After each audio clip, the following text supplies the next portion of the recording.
കൊരങ്ങനോ? ഓ, കുറുക്കനോ? അയ്യോ, ഒന്ന് തെളിച്ചു പറ. എന്താ കാര്യം പറ. എന്താ? മാ മാ യാ മായ യാ ക്ഷീ യാ ന്. മായ യക്ഷിയാണെന്നോ? എന്താ അമ്മാവത്? അവളൊരു പാവം കുട്ടിയല്ലേ? തളർച്ച കൂടി അമ്മാവനിപ്പോ ഭ്രാന്തമായോ? എന്താ അമ്മാവത്? നീ അവളുടെ വീട്ടിൽ പോണം. ഞാൻ അവളുടെ വീട്ടിൽ പോണമെന്നോ? എന്തിന്?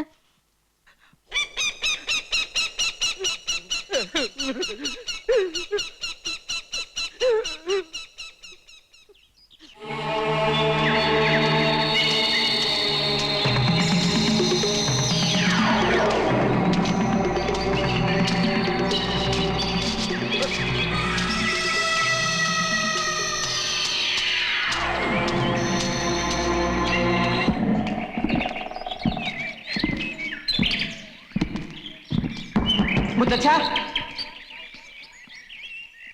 മായയുടെ മുത്തച്ഛ,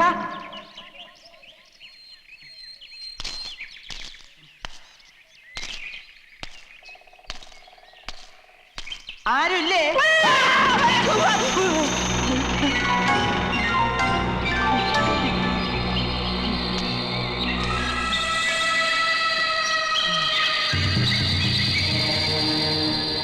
ജനനം 1862, മരണം 1942.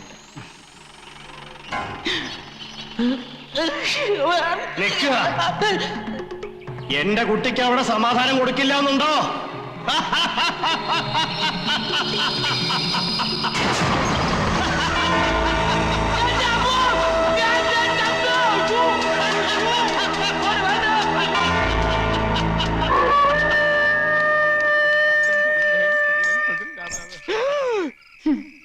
മുത്തശ്ശനെ പോയി കണ്ടു അല്ലേ?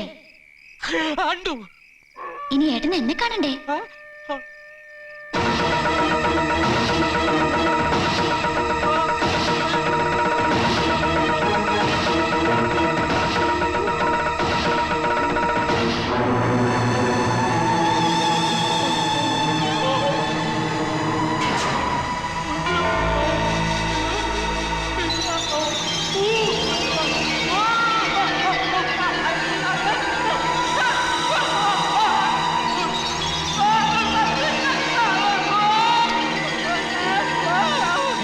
എന്താ എന്താ കൃഷ്ണ?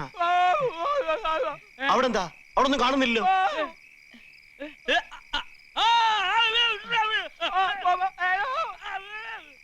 തമ്പുരാൻ വിഷമിക്കണ്ടാട്ടോ.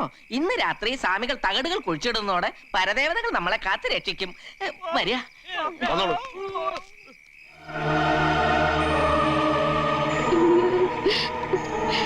എന്റെ ഈശോയെ, എനിക്കൊന്നും അറിയാൻ പാടില്ലേ? എന്നെ കാത്തോളമേ.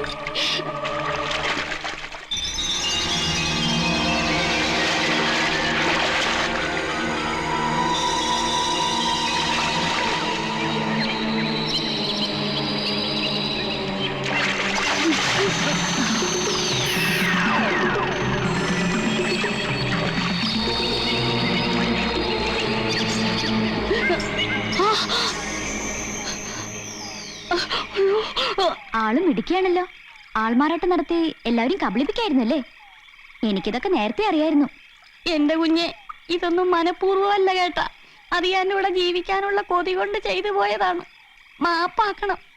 മുത്തശ്ശി അറിഞ്ഞ എന്താ സ്ഥിതി എന്ന് അറിയാലോ. കർത്താവിനെ ഓർത്ത് ഇത് ആരോടും പറയല്. ഞാൻ നിങ്ങൾക്കടെ കാല് പിടിക്കാം. അതൊന്നും വേണ്ട. ആ തകിട് അവിടെ വെച്ചിട്ട് ഇങ്ങടുത്ത് വാ, ചോദിക്കട്ടെ. അയ്യോ കുഞ്ഞെ, ഇത് താഴെ വയ്ക്കാനോ കൈമാറാനോ പാടില്ലെന്നാണ് പറഞ്ഞേക്കണത് കേട്ടാ. അത് സന്യാസിയാണെങ്കിലാ. അന്യജാതിയിൽപ്പെട്ട ഒരു സ്ത്രീയുടെ കയ്യിലായപ്പോ തന്നെ ആചാരങ്ങളൊക്കെ തെറ്റിയില്ലേ? സംശയമുണ്ട്, നമുക്ക് മുത്തശ്ശിയോട് ചോദിക്കാം.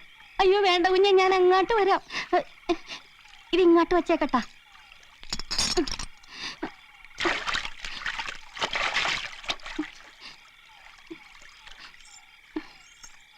നീ എന്നെ ഇവിടെ ജീവിക്കാൻ സമ്മതിക്കില്ല അല്ലേ? അയ്യോ, അതിന് കുഞ്ഞിനോട് ഞാനൊന്നും ചെയ്തില്ലല്ലോ.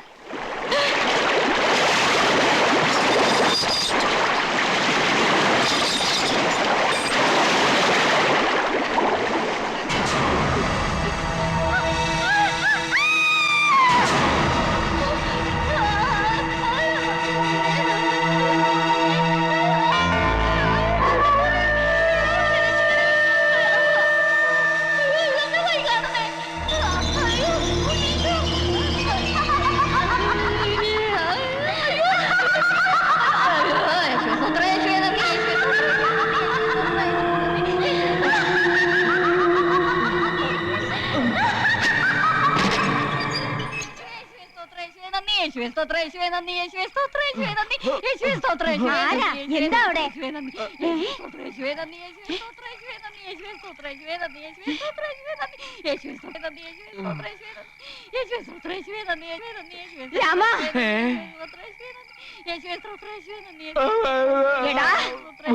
അവന്റെ ഒരു ആവേശാനന്ദ സ്വാമികൾ. കോലോത്ത് പിന്നെ എങ്ങനെയാ അനിഷ്ട സംഭവങ്ങൾ ഉണ്ടായിരിക്കണേ? ചാവടിയില മൂദേവിയായിട്ട് സേവയായിരുന്നില്ലേ അവന്? അവളോടൊപ്പം അവനെ അവിടുന്ന് അടിച്ചിറക്കേണ്ടതായിരുന്നു. പക്ഷെ എന്തോ അതിനുള്ള മനസ്സെനിക്ക് അങ്ങോട്ട് വന്നില്ല. ബ്രഹ്മചര്യം ലംഘിച്ചിട്ടില്ലെന്ന് പരദേവതകൾ കൊണ്ട് സത്യം ചെയ്തിട്ടും എന്തോ എനിക്ക് അങ്ങോട്ട് വിശ്വാസമായിട്ടില്ല മേപ്പാടൻ. തമ്പുരാട്ടി, അവിടുത്തെ കണക്കുകൂട്ടലുകൾ തെറ്റിയിരിക്കണം. ചാവടിയിലെ സ്ത്രീയുടെ സഹവാസം കൊണ്ട് കൃഷ്ണൻ തമ്പുരാന്റെ ബ്രഹ്മചര്യം നശിച്ചിട്ടില്ല. എന്റെ മന്ത്രാക്ഷരങ്ങളുടെ ശക്തി കൊണ്ട് കഠിനഹോമത്തിന്റെ പരമ്യതയിൽ ഒരു വെളിപാട് പോലെ ഞെട്ടിക്കുന്ന രഹസ്യം നാം മനസ്സിലാക്കി. എന്താ മേപ്പാടൻ? മാണിക്യശ്ശേരിയിലെ തമ്പുരാക്കന്മാരോട് അടങ്ങാത്ത പകയുമായി കോലോത്ത് കുടിയേറിയിരിക്കുന്ന ദുരാത്മാവ് ഉണ്ണിത്തമ്പുരാന്റെ സഹധർമ്മിയുടെ ശരീരത്തിലാ. ഏതോ ഒരു നിമിഷത്തിന്റെ ചപലതയിൽ ബ്രഹ്മചര്യം പോലും തമ്പുരാൻ നഷ്ടപ്പെട്ടു കഴിഞ്ഞിരിക്കുന്നു. അതോടെ അവൾ പൂർവാധികം ശക്തി പ്രാപിച്ചിരിക്കുക. കോലോത്തിന്റെ സർവനാശം കാണാതെ അവൾ ഇനി ഒഴിയില്ല. തമ്പുരാട്ടിക്കറിയോ, പണിക്കരുടെ മരണത്തിന് കാരണം ഈ ദുരാത്മാവ് തന്നെയാ. അതുമാത്രമല്ല, വേറൊരു വിശേഷം കൂടിയുണ്ട്. ആലത്തൂരുള്ള മിഖാലച്ചന്റെ ദൂതൻ നമ്മെ വന്ന് കണ്ടിരുന്നു. നോം സംശയിച്ച പോലെ തന്നെ ആരെ അമ്പരിപ്പിക്കുന്ന വിവരങ്ങളാ അച്ഛനും അറിയാൻ കഴിഞ്ഞത്. നമുക്ക് എത്രയും വേഗം മിഖാലച്ചനെ പോയി ഒന്ന് കാണണം. എന്താണോ പറയുന്നത്?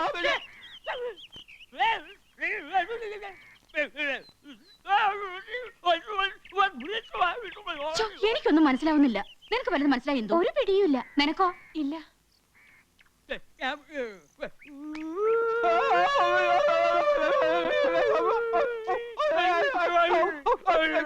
രണ്ടുപേർക്കും അസുഖം ഇത്തിരി കൂടുതലാണെന്നാ തോന്നുന്നത്.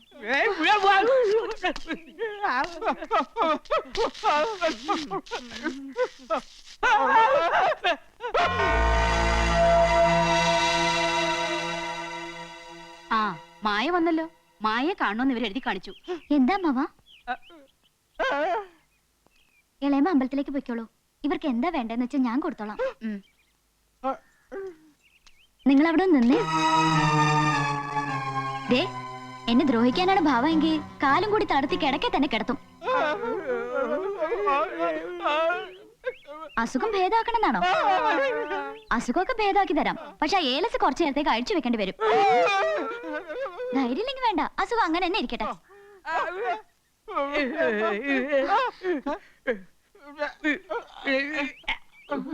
നിങ്ങളെ കൊണ്ട് അതിന് കഴിയില്ല. ദേ, സൗമ്യ രമ്യ ഇങ്ങോട്ട് വന്നേ. എന്താ ചേച്ചി? നിങ്ങൾ ഈ മാമന്മാരുടെ ഏലസ് ഒന്ന് അഴിച്ചെടുത്തേ.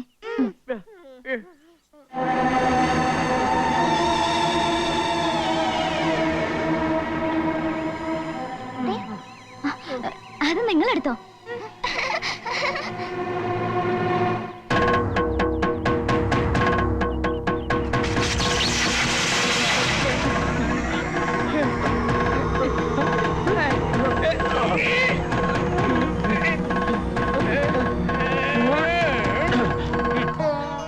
ഈശ്വര, എന്റെ തളർച്ച മാറി. യക്ഷിയാണേലും ഭൂതമാണേലും വളരെ നന്ദിയുണ്ട്. അയ്യോ, ഏലസ് അത് പോയാ പ്രശ്ന.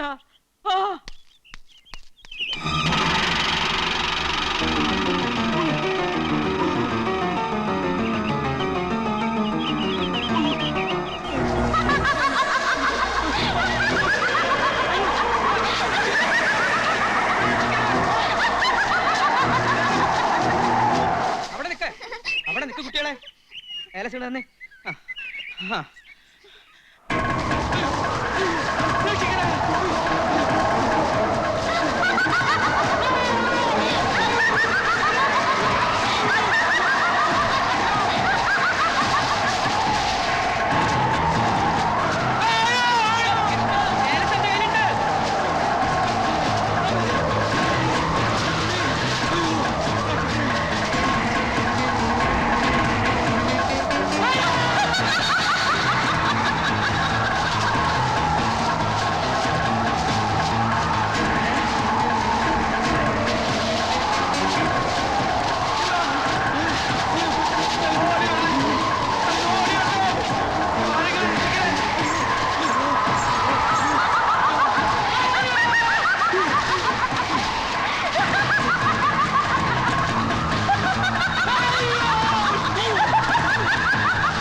വർഷങ്ങൾക്ക് മുമ്പ് ഗർഭാവസ്ഥയിൽ ജീവനോടെ ചിതയിൽ എരിഞ്ഞടങ്ങിയ കോരോത്ത് ദാസിപ്പണിന്റെ ആത്മാവ് ആഗ്രഹങ്ങൾ പൂർത്തീകരിക്കാതെ ഒഴിഞ്ഞു പോവില്ല. പണ്ട് മേപ്പാടൻ ആവാഹിച്ച് കണ്ണേറ്റിങ്കര കാളിക്ഷേത്രത്തിന്റെ മുന്നിലെ ആൽമരത്തിൽ ബന്ധിച്ച ആ ദുരാത്മാവ് പുറത്തു ചാടിയത് തികച്ചും ആകസ്മികമാണ്. അതെങ്ങനെ സംഭവിച്ചു എന്നാ പറയണേ? കോളേജിൽ നിന്നും വിനോദസഞ്ചാരത്തിന് പുറപ്പെട്ട ഈ കുട്ടി ചരിത്ര പ്രാധാന്യമുള്ള പുരാതനമായ കണ്ണേറ്റിങ്കര ക്ഷേത്രവും സന്ദർശിക്കാനെത്തി. വർഷങ്ങൾക്ക് മുമ്പ് ഞാൻ ആവാഹിച്ച ആൽമരത്തിൽ തറച്ച മായാഗംഗയുടെ ദുരാത്മാവ് ആണി ഊരിയത് വഴി ഡേസിയുടെ ദേഹത്തേക്ക് പ്രവേശിച്ചു.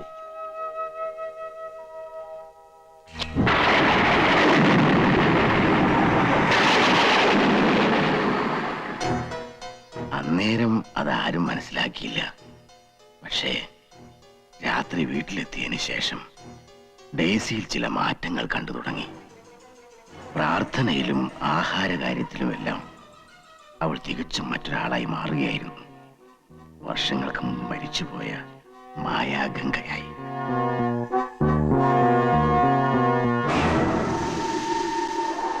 ഒരു ദിവസം രാത്രിയിൽ ആരും കാണാതെ അവൾ വീട് വിട്ടിറങ്ങി.